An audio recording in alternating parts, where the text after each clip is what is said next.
सब में भगवान, वहां भी द्वैत है, देखने वाला और भगवान को जो देख रहा है वो अलग और भगवान अलग, लेकिन सब भगवान है। मीरा जी के साथ क्या हुआ था?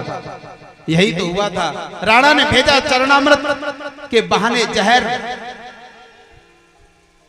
और ये कहा गया था ब्राह्मण के हाथ भेजा था तभी विश्वास करेगी मीरा, और ब्राह्मण लेकर के गए उस विष के प्याले को और कहा मीरा ये लो तुम्हारे लिए भगवान का चरणामृत है, राणा ने भेजा है। और वह विष का प्याला मीरा जी लेती है। उनकी एक सखी थी, सहेली थी उसी महल में, वो जानती थी कि ये चरणामृत नहीं है, ये जहर है। जैसे ब्राह्मण को विष का प्याला देकर के लौटे, उसी समय उसकी सहेली ने कहा मीरा बिल्कुल इसको पीना मत, ये भगवान का चरणामृत नहीं है, ये तो जहर है।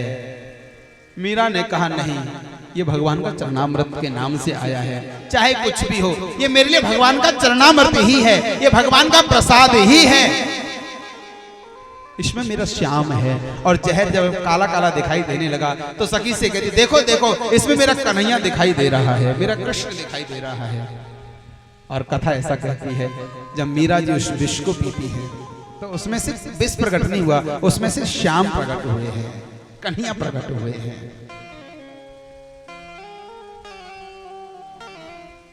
देखने का नजरिया नामदेव जी के जीवन की घटना है। गौमुख से गंगा जल लेकर के आए थे कावड़ के रूप में, और रामेश्वर पर चढ़ाना था, आप सब जानते हैं उस कथा को। और लेकिन जैसे ही पैदल यात्रा करके नामदेव जी गंगा जल लेकर के आ रहे थे और दूर से मंदिर का ध्वज दिखाई देने लगा, रामेश्वर भगवान का। इतनी दूर की यात्रा, कहां गौमुख और कहां रामेश्वरम, पैदल पैदल आए थे और भी संत साथ में थे। और मेरे भाई बहन उसी समय एक दृश्य देखा, वहां पर एक गधा प्यास के कारण तड़प रहा था।